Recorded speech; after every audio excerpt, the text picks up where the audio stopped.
되는데 유 목사님은 계속해서 저에게 수요일 날 빨리 목사님 수요일 날 사사기를 마무리해 주셔야 되지 않냐고 계속 그렇게 요청을 해요.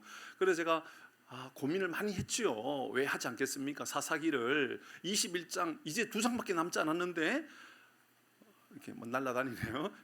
2장밖에 남지 않았는데 아니 제가 마무리를 못 하고 있는 거예요. 지금 여러분 19장까지 하면서 67번 했더라고요. 제가 한 30번 정도에 끝날 거라고 생각했는데 67번 했어요. 그러니까 다 합치면 한 80번 정도 하게 된단 말이에요. 못해도 한 80번 가깝게 하게 될 텐데 제 마음 안에 어떤 부담이 있었느냐 하면 그래도 물론 이제 사사기라고 하는 말씀이 워낙 특수하고 그 배경들이 너무 어둡기 때문에 설교는 굉장히 부담스럽거든요. 불편하거든요. 그런데 성경 전체를 볼 때 구약이든 신약이든 모든 성경을 볼 때 가장 설교하기 싫고 가장 참 말하기가 힘들고 설교하는 게 굉장히 부담스러운 하나의 성경의 주제를 가지고 본문을 정하라 그러면 사실 오늘 본문이에요. 이 본문이거든요. 이 본문은 정말 한 목회자로서 이걸 뭐 설교하려고 그래도 너무 힘든 부담감이 있는 그런 말씀이에요. 그런데 이제 우리 유 목사님 우리 중고등부 수련회 갔다가 오고 예배 설교하기가 부담스럽고 그래서 이제 제가 설교를 해야 되는 그 말씀이 이 말씀이라 그러면 하나님께서 우리에게 주시는 소망이 있다, 저는 그렇게 해석한단 말입니다. 예를 들어서 성경을 읽을 때 여러분 꼭 기억해야 될 게 성경 안에는 부정적인 사건들, 어두운 사건들은 많이 있단 말입니다.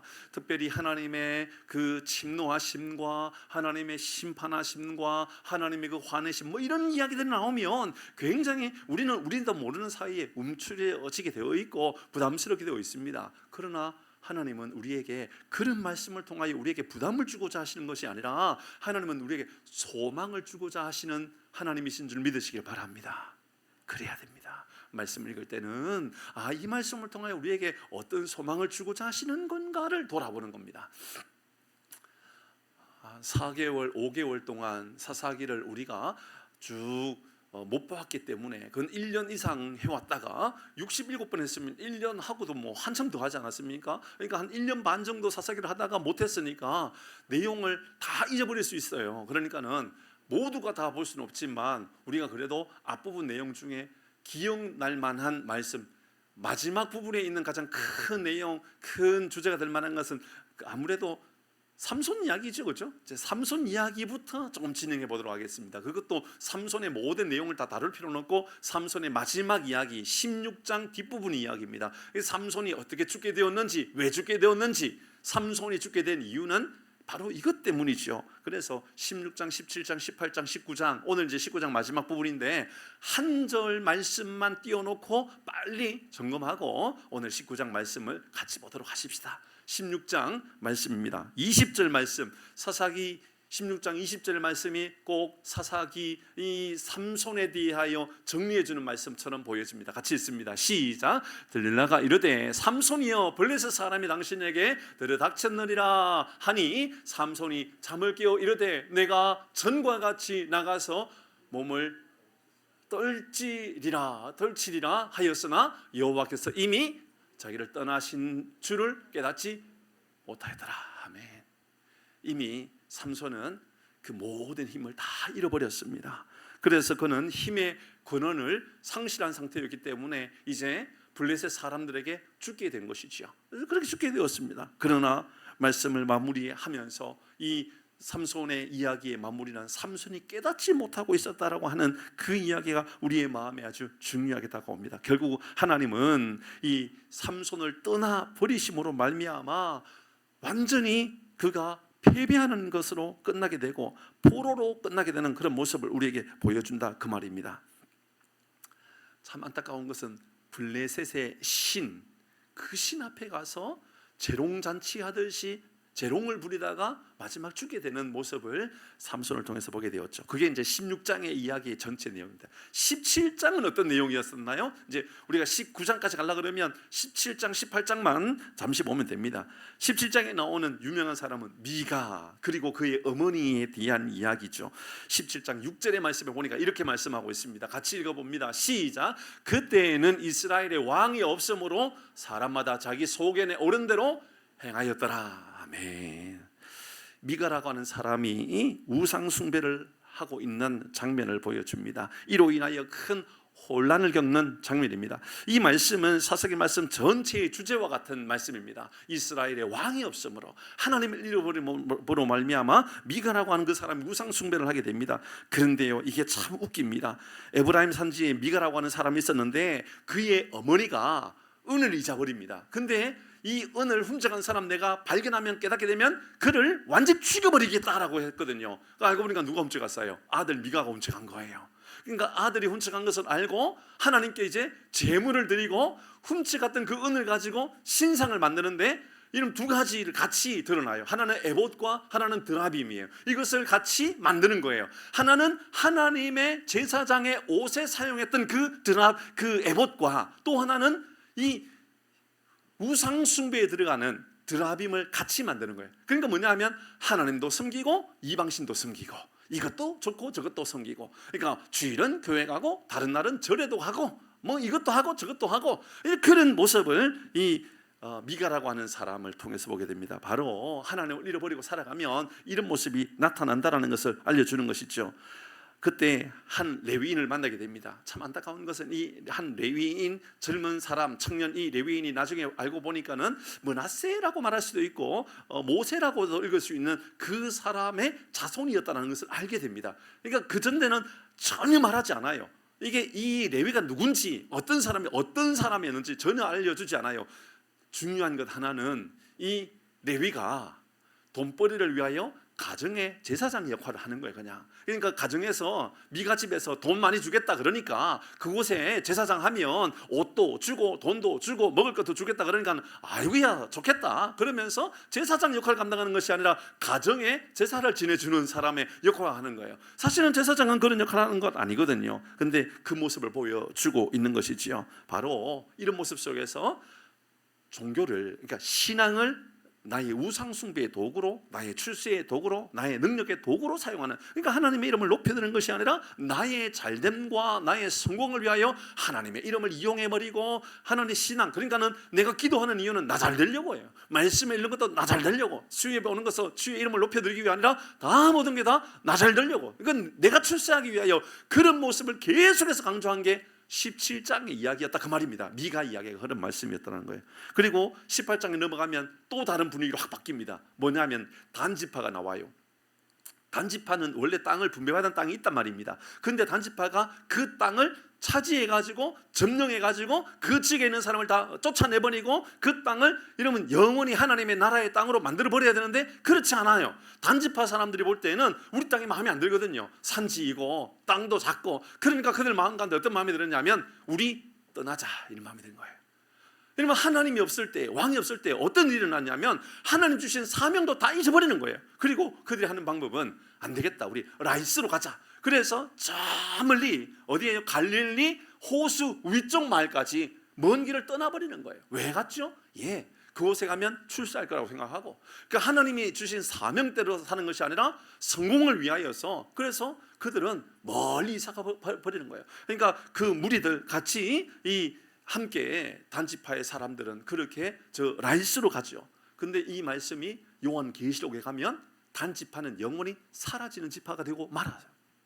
그리고 그 단지파 대신 누가 들어오죠? 레위 지파가 들어오게 돼요.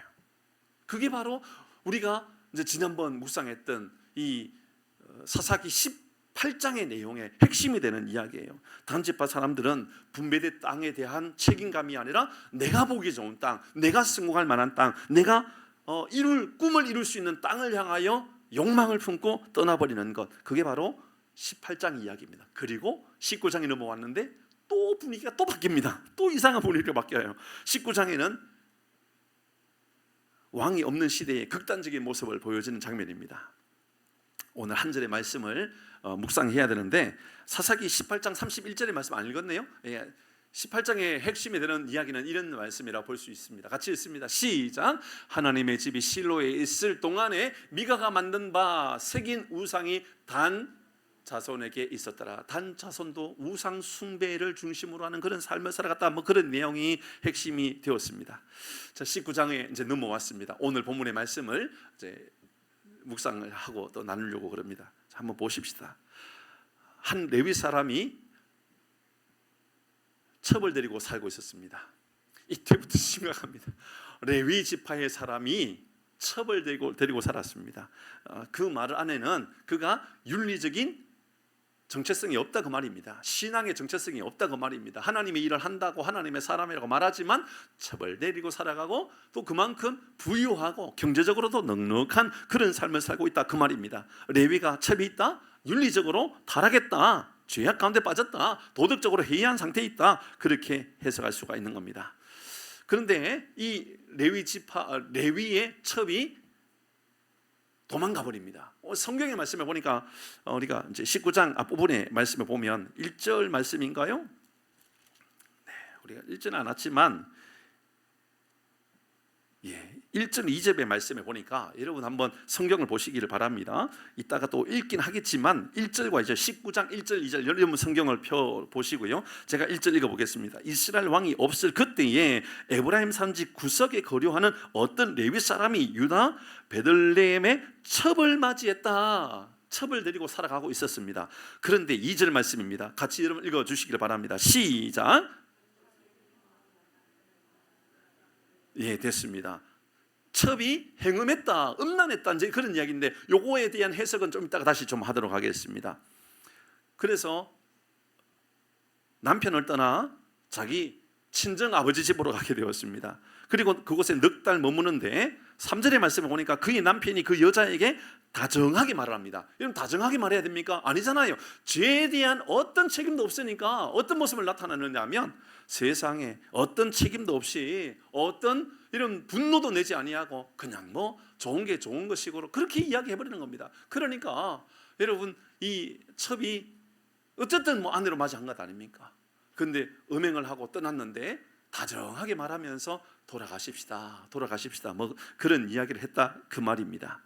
그런데 장인이 후한 대접을 해주고 기본적으로 3일 동안 이제 대접을 해주는 게 일반적인데 하루 더 있게 하고 또 하루 더 있게 하고 그래서 사흘 있다가 이제 돌아가는 길이었습니다. 돌아가는 기브아에서 어떤 일이 일어나느냐, 기브아에 사는 불량배들이 어느 날 이제 이 레위 사람과 첩과 함께 머물고 있는데 이 기브아의 불량배 사람들이 나타나가지고 이 집에 찾아온 겁니다. 그래서 하는 이야기가 거기에 있는 이 레위 사람 불러내라고, 내가 음란한 행위를 해야 되겠다고. 달리 말하면 그쪽 지역에 기브아 사람들이 얼마나 이 타락했는지 동성애가 만연했던 겁니다. 그러니까는 이 레위 사람을 불러내가지고 내가 그와 음란한 행위를 해야 되겠다고 이야기를 하는 겁니다. 그런데 집주인, 이 레위 사람이 머물고 있는 집주인이 하는 말이 가관입니다. 뭐라고 그러냐면 안 됩니다.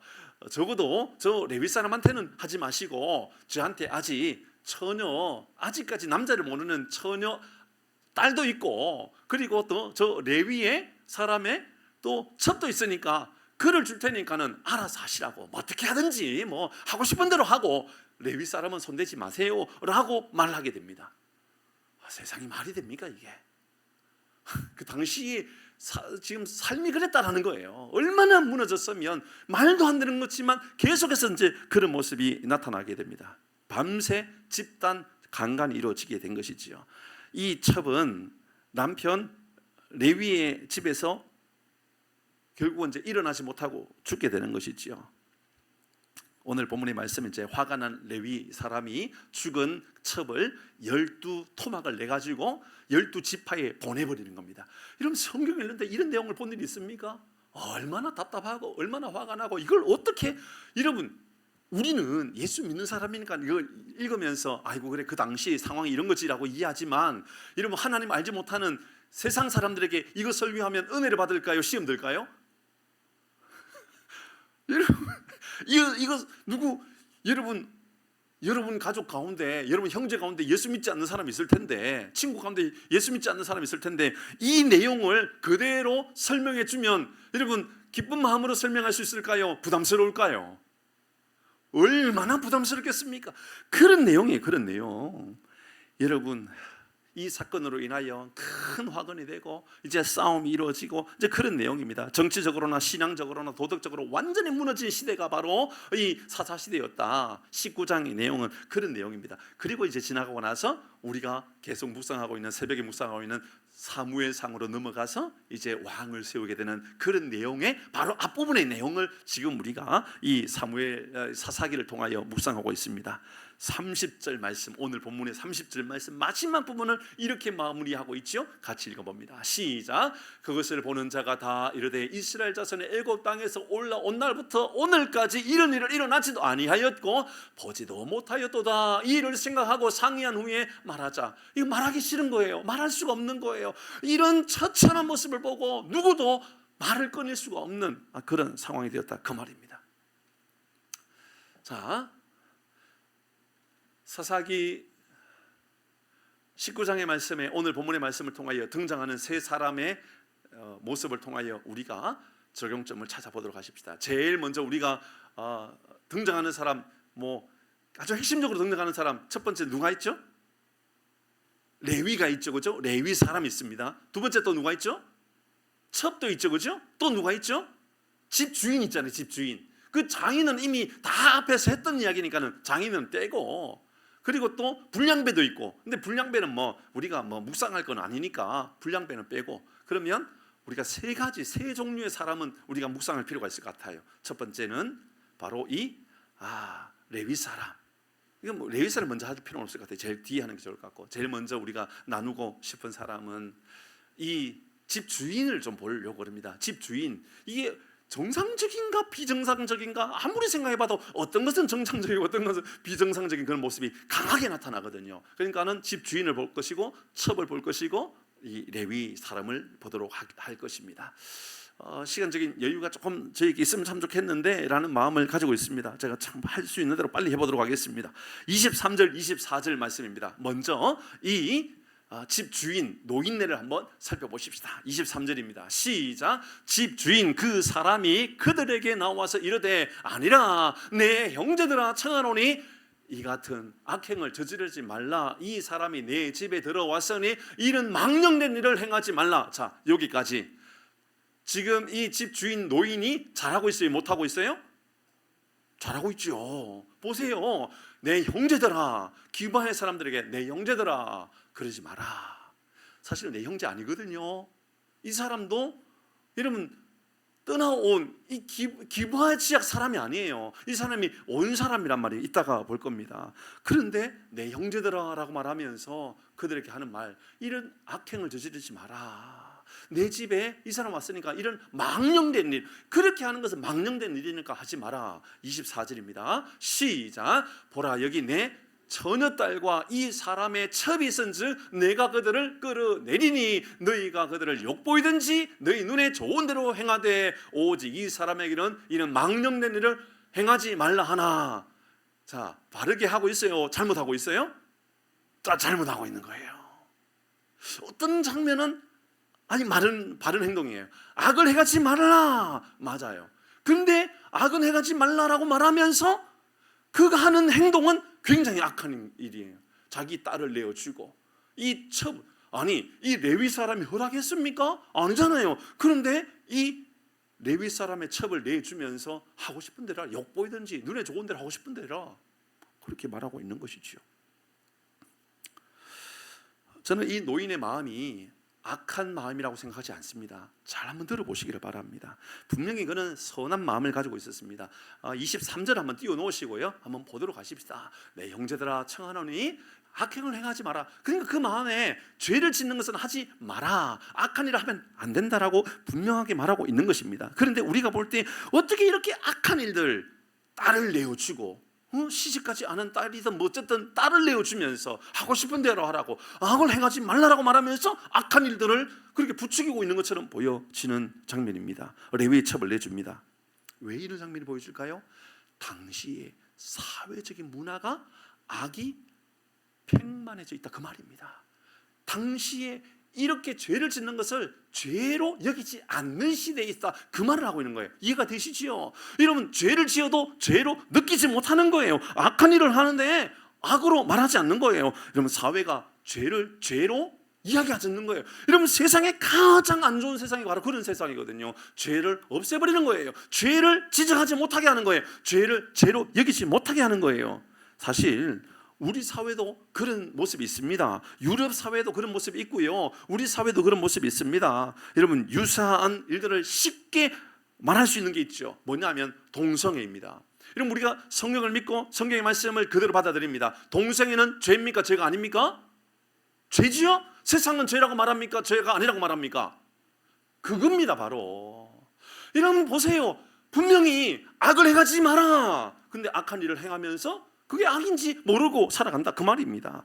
간통법 없어진 지가 벌써 오래됐어요. 그럼 간통죄를 지어도 죄라고 법원에서 판결하지 않는단 말이에요. 그러니까 거기에 간통에 대한 죄를 묻지는 않고 단순히 거기에 대한 위자료 정도, 여기에 대해서 피해를 입은 것에 대한 보상만 이야기합니다. 그러니까는 죄는 묻지 않는 거예요. 피해에 대한, 이런 피해가 있다는 것은 죄라는 거예요, 죄가 아니라는 거예요? 죄라는 거거든요. 근데 죄를 묻지 못하게 하는 거예요. 이런, 그게 우리 사회가 그럴 수 있다 그 말입니다.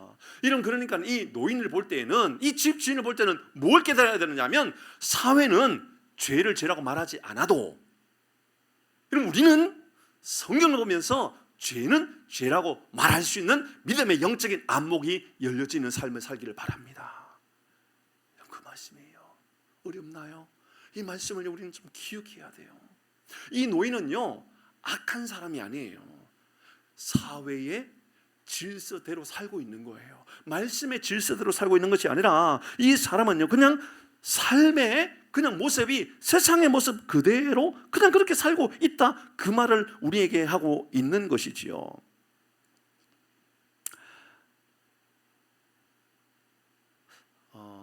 좀 뒤에 있는 말씀을 좀 먼저 가지고 오도록 할게요.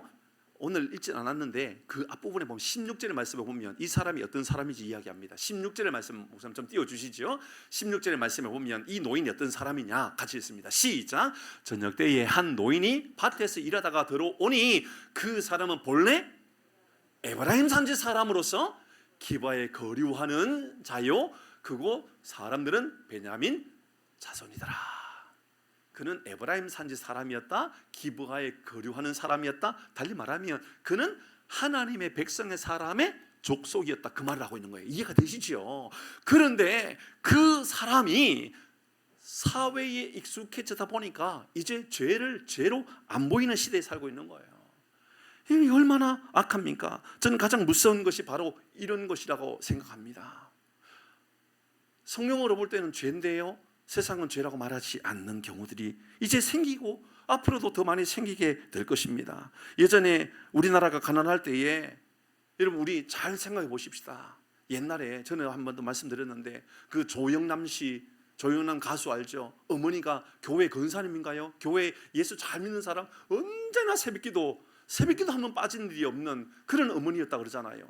새벽기도 마치고 집에 가면서 찬양하면서 지금까지 지내온 것 주의 크신 은혜라, 하나님의 은혜라, 그렇게 찬양하면서 어머니가 집에 가면서 남의 집 담에 있는 호박을 따가지고 간대요. 그걸 죄로 여기지 않는단 말입니다. 그리고 집에 가가지고 새벽기도 마치고 집에 가가지고 뭐 했느냐? 가짜 꿀을 만든다는 거예요. 꿀을 만드는데 가짜로 꿀을 만들고 위에다가 꿀만 살짝 넣어가지고 파는 그런 일들을 한다라는 거예요. 조영남 씨가 볼 때는 야, 이 가짜도 어떻게 저런 가짜가 있나. 근데 우리나라 너무 가난하고 어려울 때는 그렇게 하는 것에 대하여 큰 죄책감을 가지지 않을 때도 있었던 것 같아요. 여러분 혹시 남의 집에 있는 호박 따 가보신 일 있어요? 없어요? 솔직하게 이야기하세요. 뭐라고 안 할 테니까. 남의 집에 고추 따 가보신 일 있죠? 고추를 없어요? 옛날에는 제가 어렸을 때 생각해 보면 옛날에는 그냥 남의 집에 이제 제가 살던 그 전에 말씀드렸던 이제 상주라고 하는 건 300의 고장인데, 근데 꼭 300의 고장이라고 그것만 있는 게 아니라 그곳에 수박도 키우고 참외도 키우고 그랬거든요. 근데 꼭 어르신들이 우리 이제 친구들하고 어울려 가지고 그 가가지고 수박이나 이 참외를 따가지고 먹어요. 그냥 따 먹어요. 죄입니까 죄가 아닙니까? 대답해 보세요. 죄입니까 죄 아닙니까? 어른들은 죄로 여겼을까요? 안 여겼을까요? 안 여겼어요. 어른들이 뭐라고 말했냐면 이렇게 말했어요. 야이야 먹고 싶은 대로 먹어라. 그 대신 밭은 무너지지 못하게 해라. 그러니까 밭을 황폐하게 만들면 안 된다. 다른 밭은 문제가 일으키면 안 된다. 그러니까는 먹고 싶은 대로 먹어라. 근데 그 이후에는 나중에 이제 세월 지나고 나서는 다 큰 죄가 돼가지고 이제 뭐 신고가 들어가면 밭 전체를 물러주기도 하고 막 그랬던 일이 있었던 거죠. 사실 알고 보면 잘못된 것은 잘못된 거거든요. 근데 그런 문화는 사실은 그 문제가 아닐 수도 있어요. 근데 오늘 성경의 말씀은 우리가 이게 훨씬 더 깊어진 이제 사회가 된다고 생각해 보십시오. 나쁜 짓을 해도 나쁜 것으로 여기지 않는 문화, 죄를 지어도 죄로 여기지 않는 문화. 이 노인, 이 집 주인 노인은 그가 생각할 때 악을 행하면 안 됩니다. 악을 행하면 안 돼요. 악하게 살면 안 돼요. 말은 그렇게 하지만 그 삶은 이미 딸을 내어주고 레위의 첩을 내준다는 것은 당시의 문화는 다른 악한 사람뿐만 아니라 손님이 왔을 때 그렇게 내주는 것이 한 문화처럼 허용해주는 시대에 있었다, 그 말을 하고 있는 겁니다. 죄를 짓고도 그렇게 악한 일을 하고도 악으로 여기지 않는 문화 속에 있었다, 그 말이죠. 여러분, 그런 문화는요 지금도 저 아프리카라든지 아직 미전도 종족 가운데는 있어요. 실제로요. 결혼하기 전에 여러분 딸을 그냥 내어주는 그런 집도 있고요. 그런 악한 것을 보면서도 악으로 여기지 않는 것이죠. 분명히 우리가 볼 때는 악인데 악으로 생각하지 않는 거예요. 여러분, 그건 아주 우리에게 중요한 이야기가 되는 겁니다. 로마서 1장 32절입니다. 같이 읽습니다. 성경은 우리에게 악에 대해서 이렇게 여기라는 것이지요. 로마서 1장 32절 같이 읽습니다. 앞에 말씀입니다. 같이 읽습니다. 시작. 그들이 이 같은 일을 행하는 자는 사형에 해당한다고 하나님께서 정하심을 알고도 자기들만 행할 뿐 아니라 또한 이런 일을 행하는 자들을 옳다 하느니라. 로마서를 기록할 당시에 이미 사회가 그랬다, 그 말입니다. 이 말씀의 내용은요 동성애가 이루어지는데 그것을 당시에 남자가 남자를 범행하고 그런 내용이 앞뒤에 있는 내용이란 말입니다. 그럼에도 불구하고 이런 것들을 알고 있음에도 행하는 것에 대하여 악으로 여기지 않는 시대가 있었다, 그 말을 하고 있는 거예요. 당시에 예수님 시대도 이미 바울 시대도 이런 일이 있었다, 그 말입니다. 성경은 시대를 막론하고 절대 진리의 기준이 있다, 그 말입니다. 그것이 말씀인 줄 믿으시길 바랍니다. 여러분, 우리는 삶의 기준이 아니라 말씀의 기준을 가지고 살아가야 되는 이유가 바로 거기 있는 거예요. 시대가요 여러분 흘러가면 우리는 얼마나 세상이 악한 모습을 많이 보게 되는지 몰라요. 그런데 그 악한 일을 행해도 악으로 여기지 않는 거예요. 그게 진짜 문제다, 그 말을 하고 있는 거죠. 이미 구약에서 이런 삶을 심판한다라고 성경은 분명히 악을 행하면 심판이 있다라고 말해주고 있거든요. 이사야서 5장 20절입니다. 같이 읽습니다. 시작.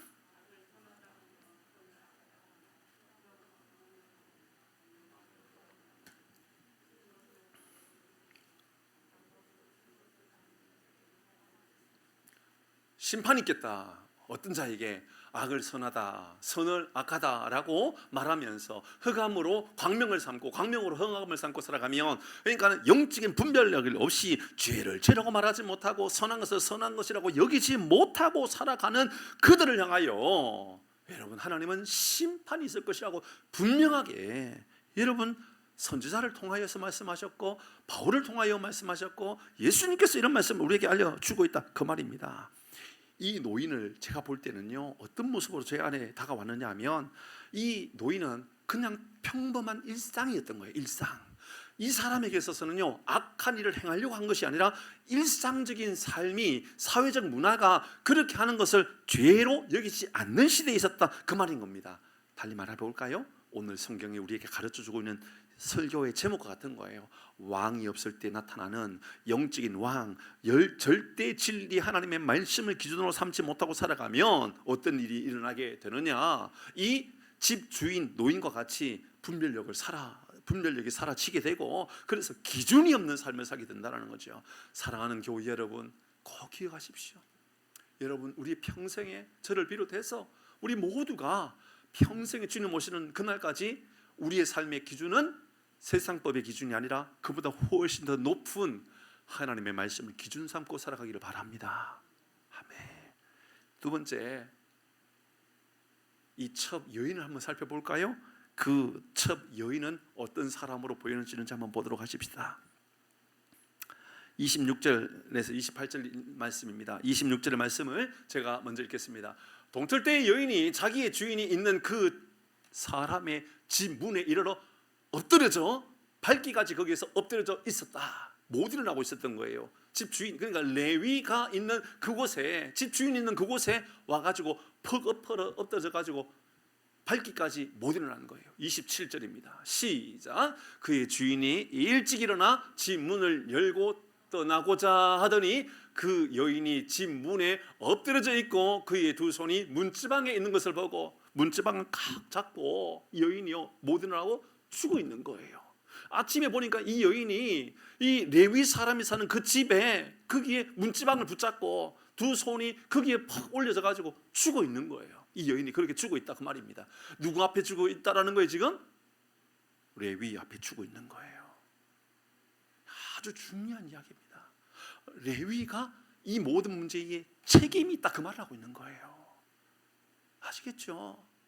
이 책임은요 그 기부의 사람들에게 있는 게 아니라 영적인 말씀의 기준을 세워주지 못했던 바로 레위, 네가 문제다라고 하는 것을 명확히 알려주는 거예요. 그러면서 그 앞에 그럼 두 손이 문지방에 있는 것을 보고 그렇게 죽어 있는 거예요. 28절 시작. 그에게 이르되 일어나라 우리가 떠나가자 하니 아무 대답이 없는지라 이에 그의 시체를 나귀에 싣고 행하여 자기 곳에 돌아가서. 여러분 여기까지 읽었어요. 이 레위 사람에게 감정의 어떤 표현들이 있어요 없어요? 없지요. 이게 문제인 겁니다.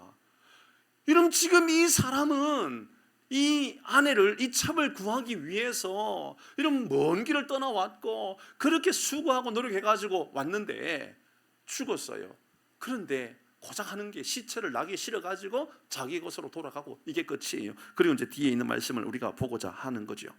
분명히 레위의 첩은 죽었습니다.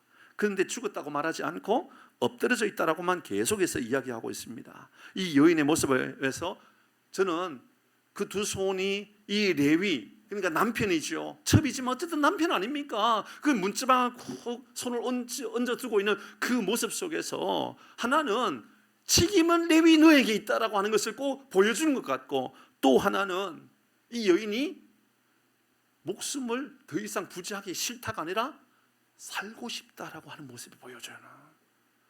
그래도 살고 싶은 거예요. 그래서 남편한테 와가지고 나 살려달라고 문지방을 붙잡고 나 죽을 것 같으니까 나 좀 살려달라고 애원하고 있는 것처럼 저는 그렇게 보여지더라 그 말씀입니다. 저는 이 여인이 죄가 없다라고 말할 수는 없습니다. 하지만 이 레위인을 그러니까 남편이죠. 떠날 때에 그는 음행한 남자라고 했잖아요. 음행한 여인이었다고 첩이었다고 말했잖아요. 그 말씀을 다시 읽어봅니다. 2절입니다. 읽습니다. 2절 시작. 그 첩이 행음하고 남편을 떠나 됐습니다. 분명히 우리 성경에는 그 첩이 행음하고 남편을 떠났다. 그럼 여인이 죄가 있잖아요, 그죠? 죄가 있는 것으로 보여집니다. 그런데 세 번역을 보도록 할까요? 이게 조금 분위기가 좀 달라요. 사뭇 달라요. 예전에 한번 제가 이 말씀을 읽었던 기억이 나요. 같이 읽어봅니다. 시작. 그러나 무슨 일로 화가 난 그 여자는 그를 떠나 유다 땅의 베들레헴에 있는 자기 친정집으로 돌아가서. 자, 여기에 행음했다, 음란한 행위를 했다라고 말이 있어요 없어요? 없어요. 그러니까 우리 성경 기역 개정에는 그가 행음했다라고 말을 하지만 다른 성경에는 이게 조금 이상하게 그런 표현이 아니에요. 무슨 일로 화가 난 그 여자, 그러니까 어떤 일로 인하여 화가 난 거예요. 지금 화가 났단 말은 그럼 이 분위기가 어떻게 달라지느냐면 행음해가지고 친정에 갔다 그러면 누구 잘못이에요? 여자가 잘못이에요. 무슨 일로 화가 난 그 여자가 친정에 갔다 그러면 누가 잘못한 거예요? 남편이 달라지잖아요. 완전 다른 이야기가 되는 거예요, 이게. 공동번역도 보도록 할까요? 공동번역이 같이 읽어봅니다. 시작. 그 첩은 화나는 일이 있어서 그를 버리고. 자, 누가 잘못한 것 같아요? 그러면 남편이 잘못한 것으로 보여져요. 그러니까 우리는 이제 3절의 말씀에 이야기가 좀 이해가 돼요. 남편이 다정한 말로 우리 집에 돌아가십시다, 집에 돌아가십시다, 그렇게 말할 수밖에 없는 거예요. 공손하게 말할 수밖에 없는 거예요. 맞지요? 만약에 이 여인이 잘못해가지고 이 여인이 음란해가지고 친정에 가 있다 그러면 이런 이 남편 이 레위가 가가지고요 호통을 치면서 장인어른에게 아버지 장인어른은 말이야 어떻게 딸을 키워가지고 이렇게 음란한 일을 행하고 살아가느냐고 막 화를 냈을지도 몰라요. 근데 그런 게 장면이 없어요. 여러분 성경 말씀 3절에 보세요. 어떻게 말하고 있느냐면 다정하게 이야기하면서 돌아가십시다, 돌아가십시다. 그러면서 친정 아버지, 그러니까는 자기 장인어른에게 선물도 주면서 그렇게 돌아가십시다. 이 말씀의 내용을 볼 때는 우리가 이 번역상의 내용은 이거 좀 살펴볼 필요가 있다. 영어 성경은 또 제가 살펴보고요, 원어 성경도 살펴봤어요. 원어 성경을 있는 그대로 내용을 읽어보면 이제 이런 내용이 돼요. 잘 보십시오. 그의 첩이 그를 대적하여 행음하고, 이렇게 말을 할 수 있어요. 대적하여, 그러니까 뭐냐면 이 여인이 행음한 건 맞아요. 왜 행음했느냐면 남편이 너무너무 화가 나고 남편이 너무너무 괴롭히고 남편이 평소에 너무 속을 많이 썩이는 거예요. 그러니까 이런 그런 경우가 있잖아요. 세상에 보복하는 심리를 가지고 네가 바람 피워? 얘는 나도 바람 피운다. 세상에 그런 뉴스 보게 되죠, 그죠? 저만 봤나가 봐요, 그죠? 여러분 그런 뉴스 본 일 있잖아요, 그죠? 세상에요 홧김에, 그 말 있잖아요, 홧김에 남편이 말이야 돈 가지고 장난치고 말이야 여자 바람나고, 그러니까 그거 못 견디니까는 아내도 그러면 나도 못할 줄 아냐? 그러면서 쌍방 똑같은 나쁜 짓을 하는 거예요. 막 돈도 함부로 써버리고 막 다른 남자 만나고 다니고. 이 여인은 그 내면을 볼 때에는 그 무슨 일로 있었는지 모르겠다라는 말은 원어의 내용으로 볼 때는 행음했다라고 말하기보다도 반역했다. 왜 반역했느냐? 바로 그를 대적해서, 그러니까 남편이 너무 힘들게 해가지고 남편의 꼴보기가 너무 싫어가지고 이 여인이 악한 일을 행하고 친정에 그냥 가버렸다, 그 말이 되는 것이죠. 사실 이제 이런 내용까지 제가 볼 필요는 없었지만 이런 내용을 해야만 그 다음 내용이 좀 쉽게 이해가 됩니다. 그런데 이 여인이 오늘 처참하게 죽었습니다. 이 레위인이 타락이 남긴 것은 결국은 여인이 살고 싶어서 이 레위인 살고 있는 그 문지방을 붙잡고 죽어가고 있는 그 모습을 우리에게 그려주고 있지만, 사실은 내용을 다 느껴지는 우리의 마음 안에 그런 마음은 어떤 마음이냐면, 여인은 당시 시대의 악으로 말미암아 나타나는 심판의 결과의 모습이 이러하다라는 것을 우리에게 보여주는 것이죠. 그렇습니다. 가정의 윤리가 다 깨어지고, 신앙의 윤리가 다 깨어지고, 사회의 윤리가 다 깨어지고, 정치의 윤리가 다 깨어진 모습입니다. 정치도 없습니다. 사회도 없습니다. 가정도 없습니다. 신앙도 없습니다. 이 말씀을 바로 오늘 성경 우리에게 알려주는 거예요. 그게 바로 오늘 우리가 말하고 있는 왕이 없을 그때에 나타나는 모습이라고 우리에게 알려주고 있는 것이지요. 여러분, 저는 이 모습 속에서 두 가지 이 여인을 통하여 우리에게 알려주는 교훈이 있다고 생각합니다. 먼저는 이 여인도 살고 싶은 갈급함을 가지고 있었다는 거죠. 27절에 조금 전에 말씀을 읽었잖아요. 문지방에 있는 것을 보고 마지막에 그 두 손이 문자박에 있는 것을, 그러니까 그 문 앞에 그 두 손을 내밀고 있다는 것은 나 살고 싶다, 나 살고 싶다. 기브야의 불량배가 아니에요. 진짜 불량배는요, 레위가 불량배인 거예요. 여러분, 우리는 우리 사회를 보면서 사회가 어떻게 그렇게 악하냐 그렇게 말하지 마세요. 진짜 악한 것은요, 제가 악한 것이고, 장로님 죄송해요, 장로님이 회개하고 돌아와야 되고, 그렇다고 장로님이 죄 지었다는 얘기가 아니에요. 여러분, 우리 권사님들이, 우리 신앙인들이 하나님 앞에 어떤 마음을 가져가야 되느냐면, 세상에 우리가 믿음으로 선한 영향력을 끼치지 못하고 살아가면 저렇게 많은 사람들이 죽어갈 수 있겠구나. 사랑하는 교회 여러분, 우리 주변에도요 신을 많은 이들이 있단 말입니다. 쓰러져 죽어가는 사람이 있다고요. 가만히 있으면 안 된다, 그 말을 하고 있는 겁니다. 여러분, 이 장면에서 우리는 참혹하게 여러분 그런 유린당하는 그런 어떤 결과의 모습들을 이 여인을 통해서 보게 되지요. 악한 시대, 하나님을 잃어버린 시대, 하나님의 통치하심을 잃어버리는 시대는 참혹한 모습으로 유린당하게 되는 모습을 보게 되는 겁니다. 이사야서 1장 4절에서 6절까지 말씀인데요, 다 읽기 어려우니까 1절, 우리 4절만 말씀을 읽어볼까요? 1절 읽어봅니다. 조금만 읽어보십시다. 시작. 슬프다 범죄한 나라요, 허물진 백성이요, 행악의 종자요, 행위가 부패한 자식이로다. 누가요? 그들이 여호와를 버리고 이스라엘의 거룩한 일을 만홀히 여겨 멀리하고 물러갔도다. 보세요, 하나님을 잃어버리고 살아가면 그게요 번제한 나라가 되고 허물진 백성이 되고요, 행악한 종자가 되고요, 행악한 부패한 자식이 된다라고 하는 거예요. 성경은 그 말을 하고 있는 거지요. 빨리 마무리하도록 하십시다. 레위 보도록 하십시다.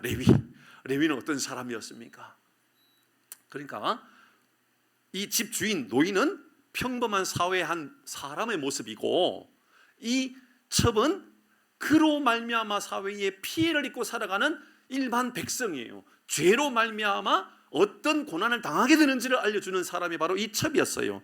책임을 져야 될 사람은 레위라는 것을 알려주는 것이 오늘 우리에게 보여주는 이 레위에 대한 이야기입니다. 26절의 말씀을 띄워보시면 마지막 부분에 이렇게 말합니다. 엎드려지 밟기까지 거기 엎드려져 있더라. 27절에 그 여인이 집 문에 엎드려져 있는 거예요. 그의 두 손이 문지방에 있는 거예요. 여러분, 그러면 이 레위가 그에게 가지고 하는 말이 뭐라고 말해야 되죠? 지금 이 레위가 그 첩이 죽은 것으로 알고 있어요? 죽지 않은 것으로 알고 있어요? 죽지 않은 것으로 알고 있어요. 그러면 여러분, 엎어져 있고 두 손을 문지방을 붙잡고 이렇게 있다 그러면 가서 뭐라고 그래야 되죠? 그렇죠, 그렇게 말해야죠. 괜찮아, 미안해.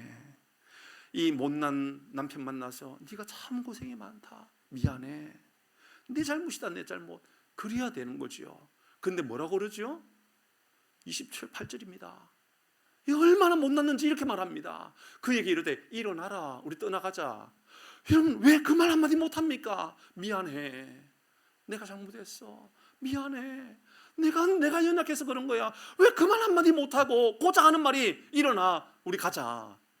지금 그런 말 할 때입니까? 그러면 안 되지요. 이 레위는요 자기 때문에 이 여인이 죽은 것 아닙니까? 맞잖아요, 그죠? 이 레위 때문에 죽은 거예요. 레위가 당할 고난을 이 여인이 대신, 첩이 대신 고난을 당한 거예요. 그러면 안아주면서 미안해, 내가 잘못했어, 미안해, 내가 연약해서, 내가 부족해서 그런 거야 라고 말해줘야 되는데 고작 하는 말이 일어나, 우리 가자. 뭐예요 지금? 뭐 하자라는 거예요? 대답 없는 것을 보고 아무 감정도 없어요. 시체를 나게 싣고 떠나는 거예요. 그리고 하는 게 뭐죠? 12토막 내가지고 보내버린 것이지요. 저는 이 말씀을 마무리하면서 제 마음 안에요 이런 마음이 들었어요. 말씀을 마무리합니다. 이 말씀이 마음이 들었어요. 이 레위는 이 문제를 해결하는 영적인 안목을 가진다면 어떻게 하는 게 맞죠? 회개해야죠.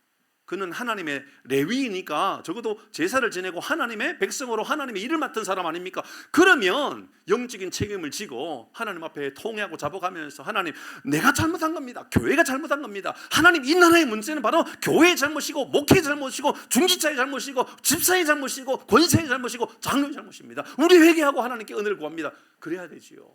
근데 어떻게 합니까? 12토막을 내가지고 12지파에 보냅니다. 일을 키운 겁니까? 일을 해결한 겁니까? 일을 키운 거죠. 문제를 더 크게 만든 것이죠. 어떤 사람은요 문제를 해결하는 사람이 있고, 어떤 사람은 문제를 더 키우는 사람이 있습니다. 어떤 사람은 힘들고 어려우면 그 사람 가가지고 미안해, 내가 더 기도했어야 되는데, 내가 더 품어줬어야 되는데 미안해, 내가 앞으로 좀 더 기도할게, 그렇게 말하는 사람이 있고, 어떤 사람은 그 사람 아프면 다른 사람한테 가가지고 야, 그 사람 무슨 죄를 짓는지 몰라도 하나님께서 다만 책망하고 하나님께서 벌을 주신 것 같아 라고 말하면서 그 입이 주 뭐가 되는 경우가 있다고요. 입이 아니라 주둥 뭐 이렇게 하는 거 있잖아요. 왜? 그게 되는 사람이 있다니까요. 이 입이 생명을 살리는 입이 되어야 되는데 사람을 죽이는 입이 되는 거예요. 레위는 바로 그런 사람을 말하고 있는 거예요. 이 일로 인하여 앞으로 이제 그들에게는 큰 고난 재난이 임하게 된다는 것을 알려주는 겁니다. 사랑하는 교회 여러분, 이 레위는 목사 이야기가 아니에요. 이 레위 사람에 대한 이야기는요, 우리 모두에 대한 이야기입니다. 베드로전서 2장 9절의 말씀에 보면 우리에게 이렇게 말하고 있잖아요. 시작. 그러나 너희는 택하신 족속이요 왕같은 제사장들이요 거룩한 나라요 그의 소유된 백성이니 이는 너희를 어두운 데서 불러내어 그의 기이한 빛에 들어가게 하시니에 아름다운 덕을 선포하게 하려 하심이라. 무슨 말입니까? 우리는 하나님의 택하신 족속이고요 왕같은 제사장이고요 거룩한 나라고요 그의 소유된 백성이에요. 우리를 통하여서 선한 영향력들이 세상에 드러나기를 원하셨던 주님의 계획하심과 인도하심이 있다 그 말입니다. 사랑하는 교회 여러분, 사회에 어떤 문제가 되면 대통령 책임으로 돌리지 말고 시장 책임으로 돌리지 말고 이건 다 목사님 잘못이라고 말하지 말고 내가 잘못한 것이라고, 내가 연약해서 그렇다고, 내가 기도해야 되고 내가 하나님께 더 은혜를 구해야 된다고, 여러분 그렇게 하나님 앞에 선한 영향력을 가지는 우리 모두가 되기를 주의 이름으로 축복합니다. 아멘. 찬양할